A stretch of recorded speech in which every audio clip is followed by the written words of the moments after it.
Good morning, everyone. My name is Dorothy Callahan. I am with National Government Services, and I am your moderator today. With me, I have Cherie Macon and Julie Close. I am a member of the Small Business Alliance Committee for ACT-IACT, and I lead the 8A work group. We've been fortunate enough today to have two special folks from SBA with us. Cherie Macon, to my right, is the Assistant District Director for Marketing and Outreach at the U.S. Small Business Administration, the Washington Metropolitan Area District Office. She services the Northern Virginia, Washington, D.C., Prince George's County, and Montgomery County areas. She's served in numerous professional positions at SBA. She currently provides marketing and outreach to the small business community, local groups, organizations, and associations. And to Cherie's right is Julie Close. Julie is the Deputy District Director for the Washington Metropolitan Area District Office. It's a mouthful. Julie, she oversees the delivery of SBA's programs and services within the greater D.C. areas. She was previously the Chief Marketing and Outreach Attorney with the SBA's Office of General Counsel, handling issues impacting SBA's outreach efforts, including external agency partnerships, e-government, and use of social media. And with that, I will turn over to Cherie, the presentation. Thank you. Hello, and I see you have video. Surprise. Hello, I'm Cherie Macon, and I'm, as you mentioned, I'm with the U.S. Small Business Administration, and we work out of the Washington Metropolitan Area District Office. And I also have with me our Deputy District Director, Julie Klaus. And the Washington Metropolitan Area District Office, we service Washington, D.C., of course, Montgomery County, Prince George's County. We also service Loudoun County, Fairfax County, Arlington, and the city of Alexandria and Fairfax. So SBA we're really unique as it relates to district offices because we have the three jurisdictions as in the DMV area. But today we want to just pretty much talk to you about some of the SBA services. The main services that we generally have is on counseling, capital, and contracting. So, when we say counseling, most of you are probably aware, but we want to talk about it anyway. Let's talk about, we have counseling services provided through the Women Business Center, also counseling through SCORE, and also through the Small Business Development Center. One thing we really like about our counseling services, no matter what program you decide to attend, they're all great. In the DMV area, we really have specialized service as in our counselors, because we serve this area as a heavy contracting area, so we have a variety of counselors that are familiar in that field. So if you decide you want to visit a Women's Business Center, you are welcome to do that. You will find a counselor there that's familiar with the 8A programs, whether it's starting a business or financing. Even with our Small Business Development Center, some of our Small Business Development Center hosts a PTAP. So there's, again, service there. And our oldest counseling service is SCORE, which you're all familiar with. We really like, what we like about SCORE, which kind of distinguishes SCORE from the others, they are retired executives who may have been in business or serve an executive position. And sometimes we do see clients that say, hey, I really want to talk to someone that has been there where I'm at. So those that have actually opened that particular type of business. Now, we share alike. So feel free to visit a SCORE counselor. Feel free to visit a Women's Business Center or SBDC Center. So I do like to brag on us. So I do believe we have some of the best counselors in the world, no matter what one of the centers you choose to, no matter what center you choose to visit. And the next one, we have capital. Now, capital, access to capital, one of our favorites. What we have is really a guaranteed loan program. So what SBA says is that we will guarantee up to a certain percentage. It could be anywhere from 75 to 90%, depending if you're working with the international trade loan programs. But the guarantee is to the banks. And what we say to them, hey, we know our small businesses are struggling, and that they may not be able to get this loan on their own without the guarantee. So we give that bank that comfort level. pretty much when you're looking at, if you're a new business, sometime a bank may make that decision to send it through the SBA Guarantee Program. Let's say you're doing something in a unique market, they may make the decision to send it through the SBA Guarantee Loan Program. But what I do like, we have a variety. Everything falls under our 7A loan program, but then we have the micro loan program, and that's for loans that are up to $50,000. We also have a community advantage loan program, and that's for loans up to $250,000. Pretty much the way, I'll give you the basic overall, the way that loan program works, most of the loan programs work, is generally prime plus, if the loan is, I knew I was going to draw a blank. If the loan is, most of the loans are most of the loans are financed up to 7 years. It can be financed longer. So let's just say that loan is less than $150,000. It's going to be prime plus 3 1/4. For some of those loans that are between that $25,000 and $50,000, it may be prime plus 4 1/4 or 6 1/4. And right now the interest rate we're looking at is 3 1/4. And the last what we have, okay, just want to backtrack again. So for 25,000 and less, is prime plus 4 1/4. Between 25 and 50,000 is prime plus 2 1/4. If it's greater than 50,000, it's prime plus 2 1/4. Okay. So most of the banks are familiar with the SBA loan program, whether it's M&T or Wells Fargo or some of your community banks, as in Eagle Bank Financing, or we also have some credit unions on board, as in Mid-Atlantic Federal Credit Union. So there are a list of programs, a list of banks that participate in our lending program, and you can generally find a list of those banks on our SBA webpage. But the main thing I want to talk to you today is about contracting. Okay. Now, one of the things we hear over and over again is what determines a small business? What do SBA look at as it relates to a small business? So what we look at the size. It could be determined, a small business can be determined by the number of employees or by revenue.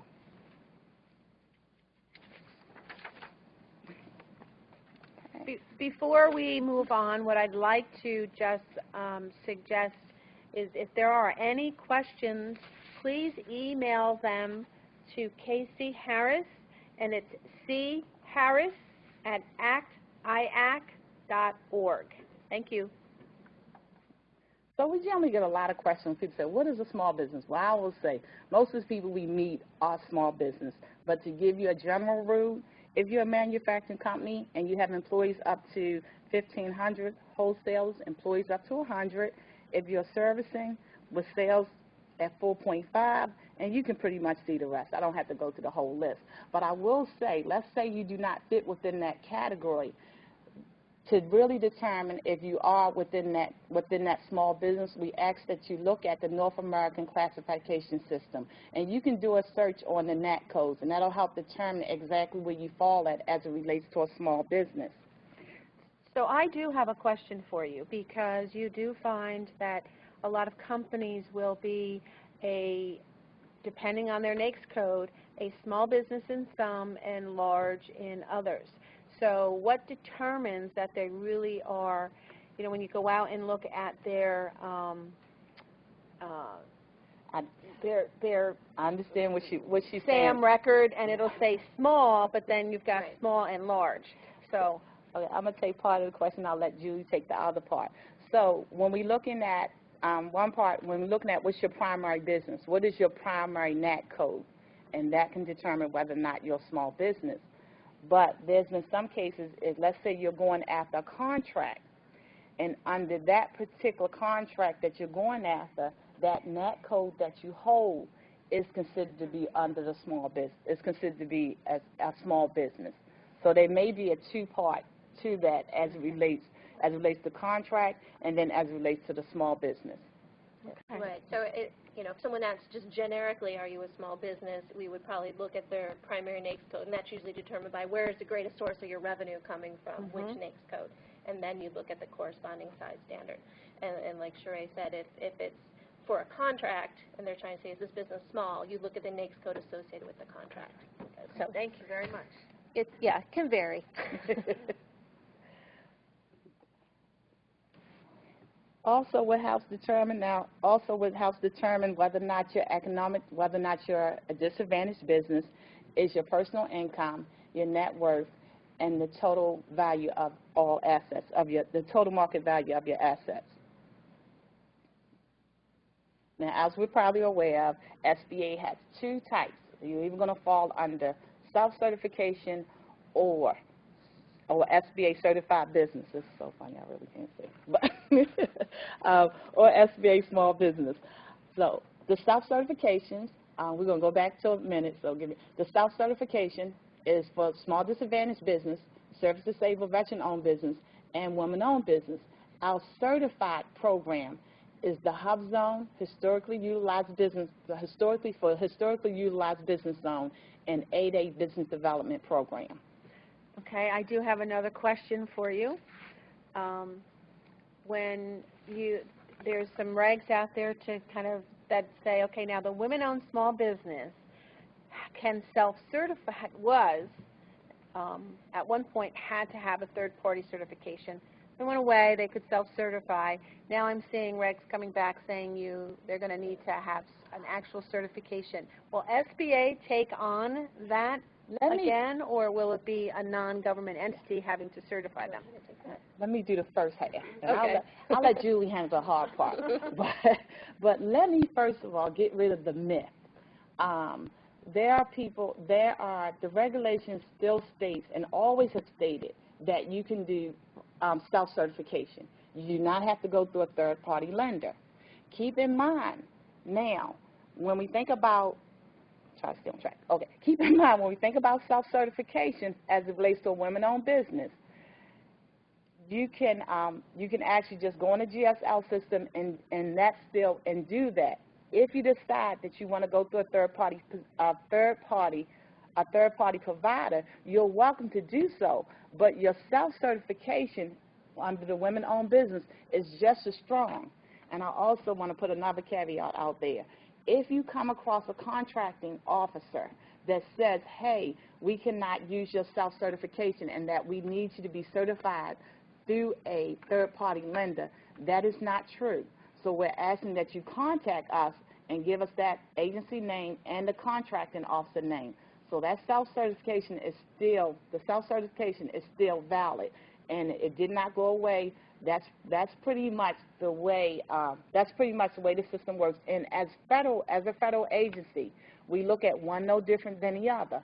We look at the self-certified, and we also look at the certified through third-party agencies.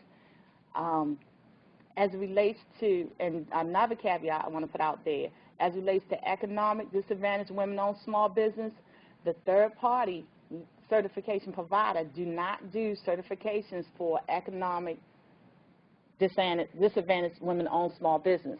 So you would still, if you decide, you would still have to go through, you still want to do your self-certification. There are some women that do want to have the certification as a women-owned small business. They may be going at the contract that's through a commercial contract. It could be something through Bank of America or another commercial agency. And that particular organization, not a federal agency, they may require that you be certified through a third party provider. But under SBA, we do not require that you be certified through a third-party agency as it relates to the women-owned small business or the economic disadvantaged small business. Right, thank you, Sherry. I think it's important to distinguish what space you're operating in. And you're in the federal contracting space, it is still a self-certification. If you're in the private sector, however, they may have whatever requirements they have, and they may require a third-party verifier to certify you. State governments also may require a third-party verifier, but in the federal space, it defaults to the SBA regulations, which currently are self-certification. Now, with the changes coming, and I say coming with a little c right now and lots of dots after it, it's a work in progress. As everyone knows, because every time we step outside the building we get asked, that there is a there is a new law in place as of the middle of December. It was signed, enacted by the President. And that law authorizes SBA to provide a certification program, in part. But the agency will obviously need to write regulations and come up with the process of how we would create and implement an actual certification program. So that's a still to be determined, lots of discussions going on inside the agency to figure out how we would actually do this, and we do feel it requires regulations to implement. So we will go through the traditional reg process where we will post them publicly for comment. So everyone's going to know when it's starting to come out because the regs will be available for comment. So I tell people, stay tuned, it's coming, but I don't know when. Thank you.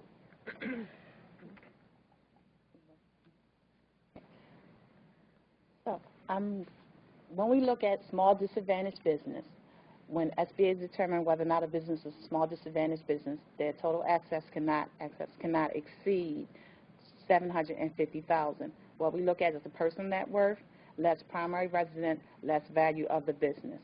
Okay, and that's the small disadvantaged business, short, cut, and dry. For the service disabled, veteran-owned small business, you must own at least 51% of that business, and it's a self-certification. Again, what we generally need is you might want to have your DD-214 and a rating letter. From what I understand, even if your rating letter is 0, that can still qualify you. So some of us, there's a different, like you have different levels of rating, but you can actually still have a rating of a 0. So one time, Veterans Administration, and those of you probably know more than I know more than I do, who's actually working with the Veteran Administration. I know they were doing some type of self-certification. They were doing a certification on their own. I understand that has now stopped, but you can still be self-certified through SBA. And we talked a little bit about the women-owned program. What I really like, I really have to compliment our women's support group, WIP, and other policies have really stood up and said, hey, we want more contracts as it relates to women. And I've seen the industry grow and grow. So currently we have 83 industries that fall under that, whether it's 83 industry NAT codes that has been set aside for women-owned business or economic disadvantaged women-owned business. There's a 217 codes that's considered to be underrepresented for the women-owned small business. There's 157 codes that has been set aside that's considered to be underrepresented for the economic disadvantaged women-owned business. We made it simple. We really did. What are the guidelines? 51% of that business has to be owned by a woman. She has to control the day-to-day operation of that business. And you must be a U.S. citizen. That's about the basic of it. Now, I have received questions on, well, I work part-time and I'm not ready to operate that business full-time because I still have money coming in. All I can really tell you, the rules say that you must be able to operate that business full-time.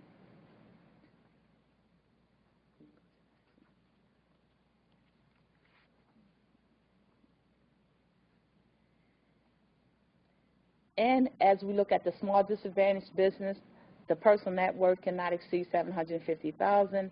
The average income cannot exceed $350,000, and we're looking at over a 3-year span. The total assets cannot exceed $6 million. It's a very clean and simple program. It really is. It's, I applaud the government for looking at that and really creating this program for women-owned small business because we are at a disadvantage, but they've really made this program pretty simple. If you decide you want to do your self-certification, as long as you're on SAMS, you just have to go into the general login system. We have a little special folder that says women-owned business, and you upload your documents. It takes about, and I'm going to laugh, but it takes about 25 minutes to do this.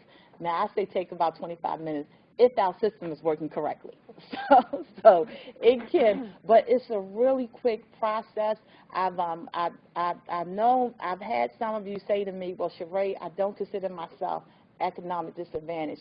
Depending on where you're from, and I bring that up because I see American women from so many different countries, and that word economic disadvantage is a bad word. But I'm really stressing because I see a great group of women-owned businesses that are doing extremely well. Please consider doing your self-certification. If you qualify as an economic disadvantaged business, I mean, I'd say to them, are you currently, is your assets currently over $6 million? Is your income currently over $350,000? So I'm like, no, you're economic disadvantaged. So I do get some pushback from different places, but we are really growing that program. More and more federal agencies are active in that program, so I'm asking that if you are, please take advantage.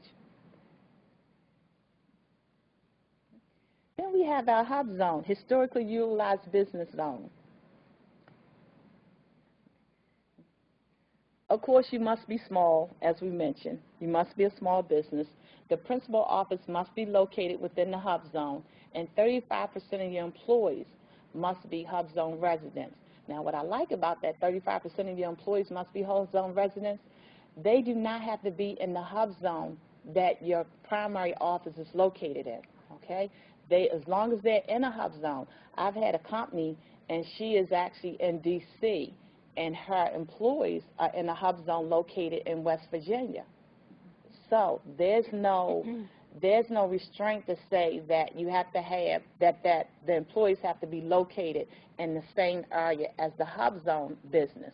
Now, there's another caveat to that I like. Well, let's just say your primary office may not be in the hub zone, but the building that you do most of your work out of, let's say you have a nursing HR assistant business, and that particular location is located within the hub zone, okay? And most of the work is done out of that particular building. Then we can look at that as considered to be your location, opposed to being your primary location. So that also, I'm saying it wrong, but I hope you get the gist of it. What I'm trying to say is that even if your principal office is not in the hub zone, but this office here where you do most of the work out of is located in the hub zone, that will qualify you. Where your greatest percentage of your employees work can be considered a principal office for this purpose. And there's another caveat, and I'm trying to remember. There's another caveat that's part of it. Let's just say you have employees that's away on contract. That's not related to this particular contract. So they're out on location.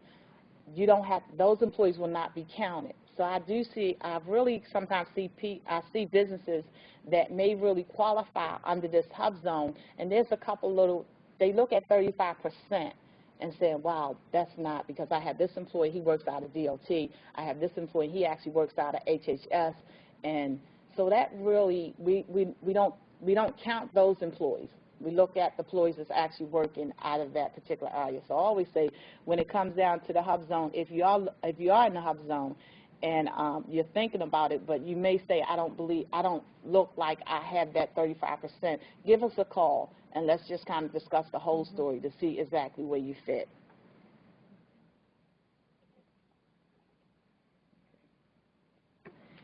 (8A), one of our oldest business development programs. When I was around, it used to be called MED, Minority Enterprise Development. I think that program has grown and it has expanded. I think it's really great the way it has expanded. You have to be, number one, a U.S. citizen. You have to be socially and economic disadvantaged. And that is a question within itself, because we get that. What is socially economic disadvantage? I might take the first half because it's easy. Well, okay. Socially disadvantaged. Let's just say you have experienced prejudice or racism, okay, or cultural bias, okay. So prejudice, racism, or cultural bias. I'm going to give it to general. What we consider to be presumed under this is Black Americans, Native Americans, Hispanic Americans, Asian Pacific Americans, Asian subcontinent Americans, Hawaiian or Alaskan Native. And I'm missing something. I want to say I tagged them all. That's the general category. Yeah, okay, I want to say but that's what makes you socially disadvantaged. And also, and I'm leaving out another part, when I say the protective class, you also lost it. We're going to let that go there. Yeah, you can also, if you're not a member of one of the groups that already has a presumption of social disadvantage, you can write a justification for why you feel you are in a group or have been class that's socially disadvantaged because of the prejudice or other hardships that you've experienced in your life. So there's two ways to qualify under the socially disadvantaged bucket. So question, the demographics of the U.S. are changing. I mean, if you look at D.C., right, or this area, D.C., Maryland, Virginia, the majority of, folks that live here are in this, what you consider to say socially disadvantaged. But, so what happens with a white female who can say, well, wait, I'm really a minority, not a majority anymore? Yeah, that's the interesting part of it. It has nothing to do with the numbers. Right. In with a designated group, it has to do with the experience that they've had. Okay. And so, how if you can demonstrate that you've been subjected to a lot of prejudice or racism or other cultural bias, and it's a high bar. I mean, I won't joke. And for women, I think it's as a woman, it's a really difficult bar. But there are lots of groups out there that can qualify. For example, you grew up in Appalachia. It doesn't matter what race you may be. If you grew up in Appalachia as a white, female, you might have a compelling reason why you qualify. But it's when you're not within one of the presumed groups, it is a higher standard. But it's not impossible, and we do see people that qualify when they apply. So but that's the one half. The second half, I'll let Shrey, or you want me to cover it, economic? Economic disadvantage. The second half is the economic disadvantage, and this one's a little easier because it's pure numbers. And so you have to look at your income, and they'll basically, to qualify for the program is looking at a net worth that doesn't exceed $250,000, and that's after you take out the value of your business and your primary residence. Once you're in the program, the value raises to $750,000 as net worth, because obviously we're hoping you're going to be growing your net worth a little bit through the program. So the real details, if you want to see the great lengthy details about this, you can also consult our regulations on our website, which we'll give those later on. The 8A program is a 9-year program. Okay, the first, and remember, it's a business development program. Part of this program is to help you actually grow your business. Okay, we do ask, so the first 4 years is developmental stage, and the next 5 years is actually a transitional stage. And as Julia mentioned before, that your income cannot exceed $250,000. If you're in the program, it cannot exceed $350,000. Your total net worth cannot exceed $250,000. And there was a couple. Now, I wanted to actually put a caveat out there in reference to, I met recently with contracting officers, small business specialists, and a couple of other people. And I had conversations with them in reference to, what do you look at when this company comes to you and say, hey, this is what I do, this is a service I can provide, things of that nature. And what I found out is that they receive a ton of letters saying, hey, this is what I do, what can you, how can my business fit here, what's the best fit for me? And what they really came back and let me know is that we want to know, first of all, we want to look at businesses that know about our agency, know what we're looking for. So I stress that you look at that forecast. I stress that you look at past history. What we do have is it's called man, I'm just losing it. We have a web page that's called usaspending.gov. It's called usaspending.gov. It can be a little. I find it to be a helpful tool when it's thought about researching, because again, everybody wants to market to every federal agency, but every federal agency may not carry your product, may not be buying your service. So if you go into usaspending.gov and you put in your NAT code, you'll be able to see what agencies are buying your product. Okay. You'll also see where that contract went out to, and it'll give you a little bit information on that. It'll give you a little bit information on that company that actually awarded that contract. So when you're looking at pricing and things of that nature, and you're looking to go after going after contracts as it relates to federal agencies, I suggest that you do some research, because what I'm finding out from the small business specialists, they want to know what makes your business different, what makes you different, because they get a ton of letters saying, this is what I do, what you can do for me, and they want to really say, so what you can do for me. So if you know they have a need, get to know that business, you know they have a need, when you send that letter in with your capabilities, make yourself stand out from everyone else. As you look at contracts that are out there for information, you might want to go ahead and when you see requests for information, I suggest that you deal with that. Maybe submit your information through that solicitation. You'd be surprised how many of those actually turn into contracts. We have a scorecard, and if you go on the web page and you type and you print out scorecard, it talks about how the different agencies, it talks about the different levels of where the different agencies are performing. Let's say you are a HUB-zone business, or you're an 8A, or you're a women-owned business, and you know this particular agency is not really performing. Well, it could be they may, in their mind, they said, we don't have a women-owned business, or we don't have an 8A firm that can actually provide our needs. That's another market for you to go in and say, hey, no, I have the capabilities. I can provide this service to you. It was a really interesting conversation that I had with them. But the main thing they said, please let us know what makes your business stand out from all the rest. And so Julie's going to talk about the MentorProtege program along with the joint venture. Okay. So once you and I'm going to limit this conversation to 8A companies specifically. So once you've been accepted, admitted into the program, there are a couple other tools that are available to you as well. And the first one I'm going to talk about is MentorProtege. I want to kind of dispel a myth out there. The MentorProtege agreement, if you will, is really a business development tool. It's in and of itself not a contracting tool. That's the joint venture side.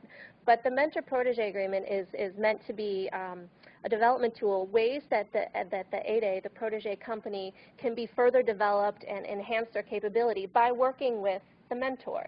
And the mentor can be pretty much anyone. It doesn't have to be a large company. It can be another small business. It's just a small business that's had a lot of success and can impart some knowledge and wisdom to the 8A firm.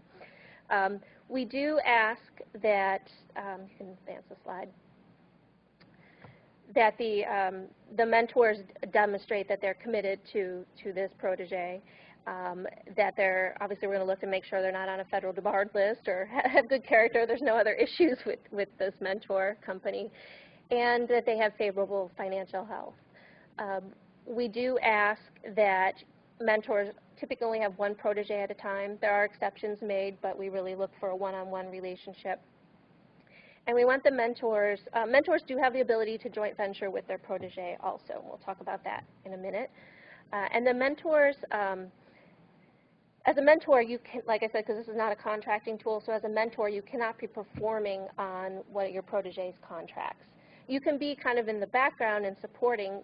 One classic example is some proteges, newer companies, really haven't mastered the art of federal accounting and financing and how you do billing and how you kind of really keep the books so that you can bill appropriately in the federal space.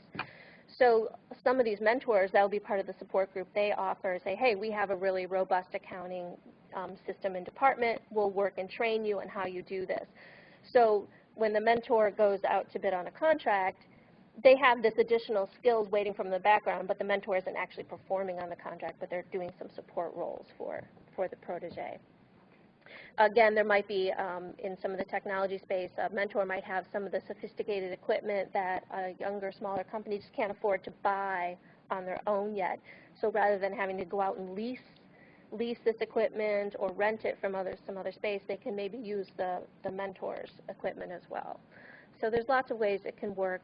We really do want to see that there is a benefit to the protege. Mm-hmm. So we do ask that the two entities do a written agreement, and we have a template for that. So if you're already in the 8A program or you're thinking about the 8A program and looking at this as a further development tool, the first thing we ask is that as an 8A company, let's go talk to your BOS, your Business Opportunity Specialist, because he or she can really sit down and kind of iron it all out for you, show you what the path looks like, show you what the process looks like, and we have templates. So the mentor-protege agreement is pretty simple because there's a template that you can follow and you just kind of fill in the blanks that's appropriate for you. You'll submit that document to SBA through your BOS. The review, there's kind of a two-pronged review process with mentor-protege agreements. They go first through our district office for approval, and then they're sent to headquarters for the final approval because they, by law, must be signed off on by the head of our business development unit in headquarters. So once they're approved, though, they're basically in place for as long as you need them in place, as long as both parties are working together agreeably and there's no issues. And they're reviewed just on an annual basis after that. Typically, the review coincides with the annual review that the 8A firm is undertaking. Julie, I've got a question for you. If you go back a slide, you had mentioned, and this is, mentors cannot perform on protege's 8A contract outside of a joint venture. Mm-hmm. So if I've got an 8A set aside, I'm in a mentor-protege relationship, I've got an 8A set aside opportunity that comes out. I, as a mentor, am supporting that 8A, you know, is that acceptable? That kind of says no. But right, yeah. As long as you're, basically the protege cannot subcontract to the mentor, or the mentor can't, you know, basically be a party to that contract. So there are ways that they support them, depending on what the original agreement laid out. Mm-hmm. There are ways that they're being supported. Again, it might be use of equipment. It could be technical people, right? Probably not people. Probably not staff, unless they're in a like training role for staff on the protege's team. Okay.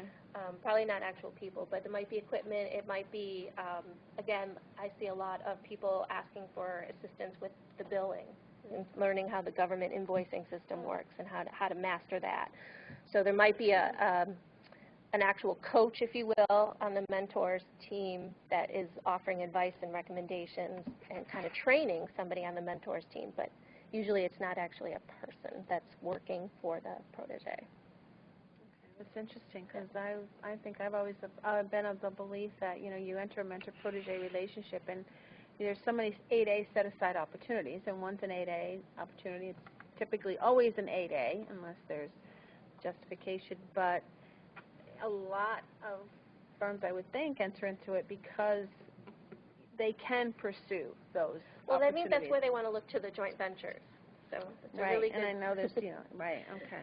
So that's the tool that really gets you into the contracting and lets you partner in ways that you could never do, but for the mentor-protege program. So if your mentor is a large business, you know, typically they would never be able to compete on any 8A, whether it's even a set-aside or a competitive. Okay. But if they already have a mentor-protege agreement, they are automatically deemed small in the joint venture. Correct. So that's one way that we see a lot of the mentors looking to stay in that space for some reason. They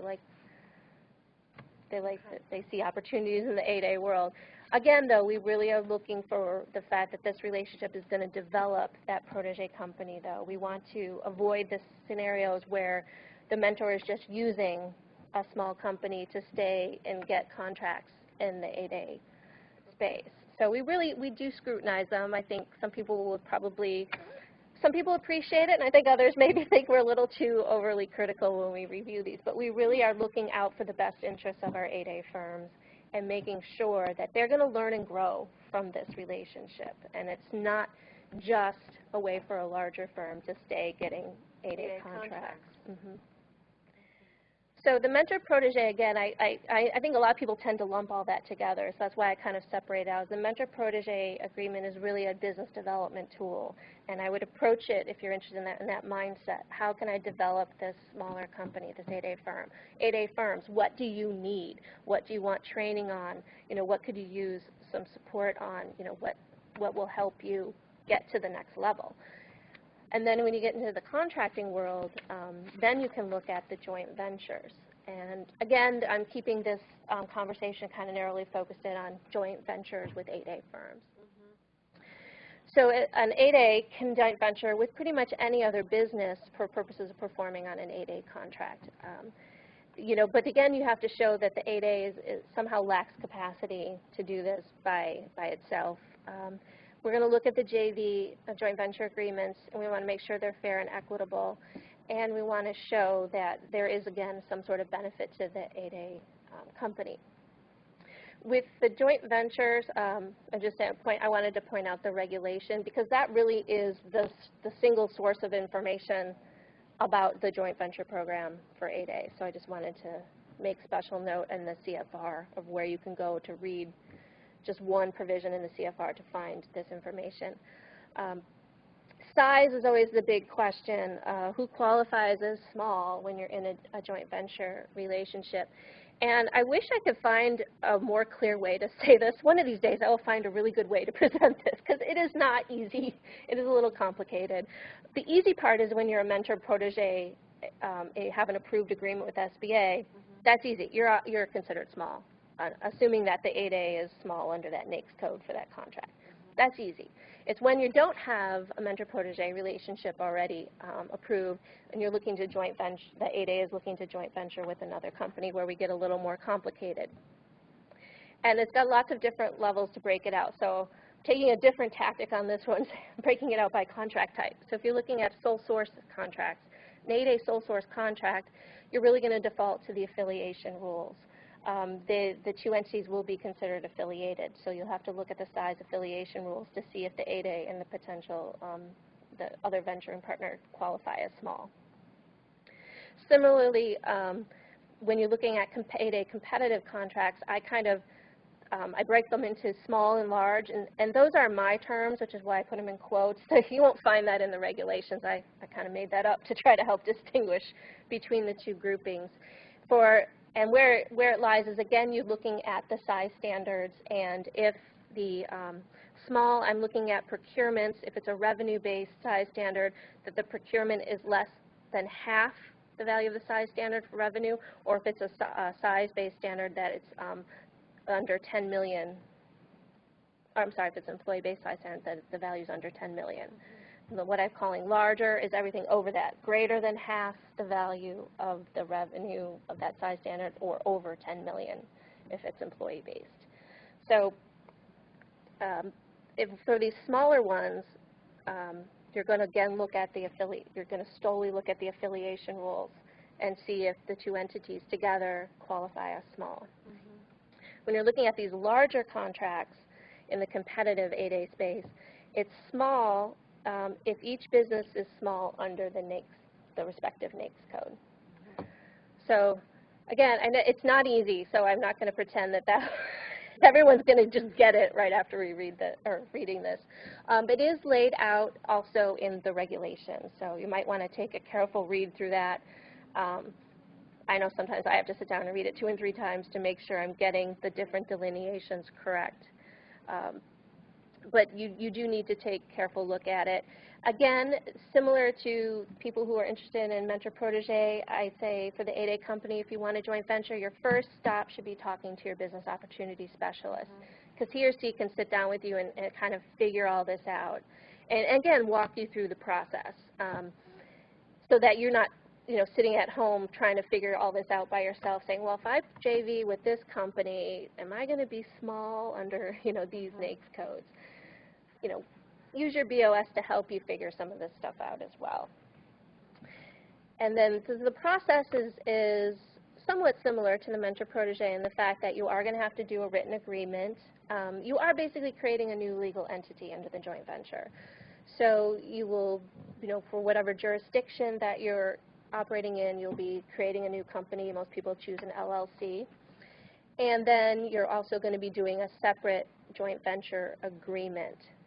And they're not lengthy, nothing to be intimidated by. This one doesn't have a template to follow, but we do have some guidelines we can provide to you of what needs to be documented in these agreements. And again, that's why I encourage the 8A companies to meet with your BOS, because they can outline this for you and make it a little easier. Again, it'll be submitted to SBA through your BOS. We take a look at it, and then actually, the joint ventures do not need to go to headquarters for approval. We can sign off on them at our district office level. So a little bit streamlined in that regard. But there is still written agreement. The joint ventures are a little different. They don't necessarily live indefinitely. The joint venture agreements are based on a particular contract. So there is an opportunity pending. You want a joint venture in order to fulfill this contract. So you can do up to 3 contracts with that particular partner under the joint venture agreement. Mm-hmm. And then after that, we'll kind of start all over again. And these, there are some caveats. Again, we'd want the 8A companies to grow and develop from these opportunities. So we're looking, the JV itself, together, they have to perform at least 50% of the work. That depends on what type of contract, but most contracts it'll be 50% of the work needs to be performed by the JV. And so then of that 50%, at least 40% has to be performed by the 8A. And the 8A firm will always be the managing venturer, so they will be the day-to-day decision maker. They'll be kind of the lead or the project manager, whatever term you want to use. So again, the 8A is in the lead, and the joint venture partner is in a supporting role. And this time, in this relationship, they can bring assets, they can bring people, they can bring a lot of different things to the table. So. I haven't received any questions, but I do have a question. Okay.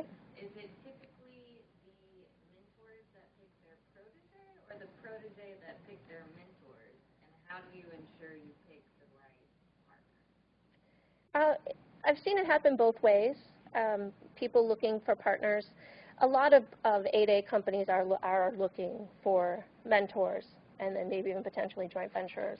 So we've been trying to find ways to get the 8A, especially even the 8A companies, together among themselves.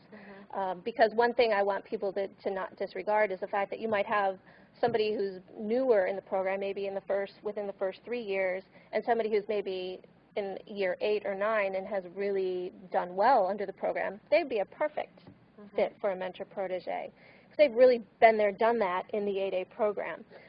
But you do have larger companies that will often hold their own little, fairs or get-togethers, because they're trying to solicit proteges as well. So it goes either way. And at SBA, we do realize that's one thing people have asked for: more opportunities to get together, to meet other businesses, to find out ways they can partner, whether it be mentor-protege or just teaming or joint venture. So we're looking for more ways to get everybody together as well.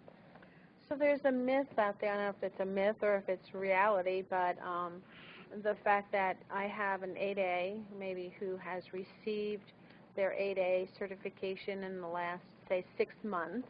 Okay. And they can't really go into a mentor-protege agreement till a year or so. Is that?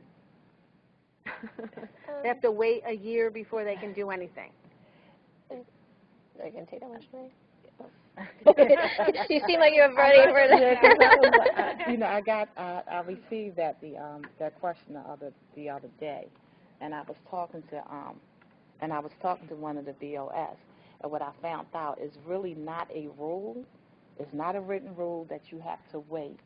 But from our point of view, and again I say it's not a rule, from our point of view, we want you to wait at least a year before you enter into that type of agreement. but it's no rule. There's no rule that you have to wait. But you, as a 8A company too, they'll have to make sure you've got all your ducks in a row at that point. And at 6 months, some of them don't. And the biggest thing they need to have done is their business plan. And a lot of them don't do a business plan that quickly after being admitted into the program. So if they've got a business plan ready and they've met with their business opportunity specialist and they've got a compelling reason, it could move forward. But yeah, we like them to get into the program, get their plan in place, and figure out what their next steps are going to be. So I see it like, as a large prime sometimes, get to start the process because it could take up to that year to get it approved anyway, so. We hope not, but we hope not. Once we get, and the biggest hurdle we see, and this is why, this sounds like a really simple thing, and I'm going to repeat it again and again, is meet with your BOS first, please, because what we often get are very incomplete packages. And so then you start this back and forth, like, I need this documentation, I need this documentation. So that's sometimes why there's a protracted delay, because we don't have a complete package to analyze. And remember, with the mentor-proteges, we do the basic, first-line analysis and cut through it at the district level, but it still has to go to headquarters for approval. So if we don't have that complete package, there's no way we can send it forward because they'll just kick it right back. So. I also know there was a regulation about opening up the 8A mentor-protege to the other socioeconomic Categories, yeah. Yeah. Status on that. Right, and it's really not opening up the 8A mentor-protege. It's basically creating mentor-protege, but it's for any small business. So the only caveat would be small business. So you could be a woman-owned, you could be a veteran-owned, you could be service-disabled veteran, you could be any of the socioeconomic categories that Sheree's already mentioned, and qualify as long as you're a small business. And again, this is in the process. Is there like a comments? There was. It was posted for comments, and I think the comment period closed at the end of April. So the agency is back, taking in all the comments and kind of working through them. In the posting in our proposed, it wasn't even quite a proposed rule, but it had a lot of questions in it. So we really want to solicit feedback from the small business universe out there to say, what should this program look like? What would be most beneficial to you? And then the second phase of that is taking all of that information right now, as we're doing right now, culling through it and seeing how we can put a program together that's going to, because this has the potential of being a very large program when you look at how many small businesses. Well, it kind of consolidates all of the individual agency mentor-protege programs with, and tell me if I'm wrong, with the exception of DOD and GSA, or is GSA going to fall under? It's, if I'm quoting, I'm trying to remember if I'm probably not going to quote the law exactly as it is, but the gist of it was that this is the mentor-protege program in the federal government, and you other agencies, if you want to do something, you need to coordinate with SBA. So it doesn't put the kibosh entirely on all these other programs, but it does say you need to coordinate with SBA. And in theory, I would think it would streamline so that all the requirements are universal, so you don't have the poor small businesses going, well, I qualify here for this, and I qualify here for this, and here for this, and here for this. It'd be one more universal standard. But would the DOD be separate? Because the DOD has where they have a and then grandfather period, but I don't know that it's, I have to look at the legislation again. I can't remember if it's indefinite grandfather or if it's like, hey, you get to continue for a couple more years but work with SBA to coordinate moving forward. That I can't remember. So will the funding part of it go away? And I forget what it's actually called. In DOD's program? Yeah. That I don't know.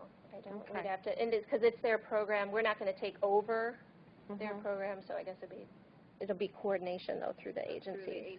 Okay. And that's why, this isn't going to be rolled out tomorrow, because we need to be a little thoughtful about it. We need to write regulations, and then they need the FAR to also, we'll write SBA regulations and work with the FAR Council to try to make sure that the FAR clauses also mirror what's happening. So I think another thing was the sole source the sole source for women-owned small business, which is another update that we're hoping to come out soon. We actually, well, I say soon. That's if you asked me in the wintertime, I would have said summer, and now we're summer.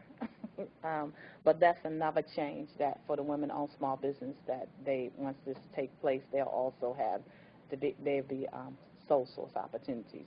Right, and the agency is in the process still of writing the regulations for that as well. So, again, it'll go through public comment period and everything as well. So everyone will know when that's coming as well, because you'll see the rule out for comment. And so people often ask me, so I say go to regulations.gov. That's the single source. Every agency is required to post their proposed rules there. So that's a great place to monitor when rules might be coming out. Okay, great, thank you. Or when they're ready for comment. Information. Good. So I guess, is this the last of the slides? Yes, I think yes, we've it is. come to an end here. So I guess, Casey, we don't have any questions.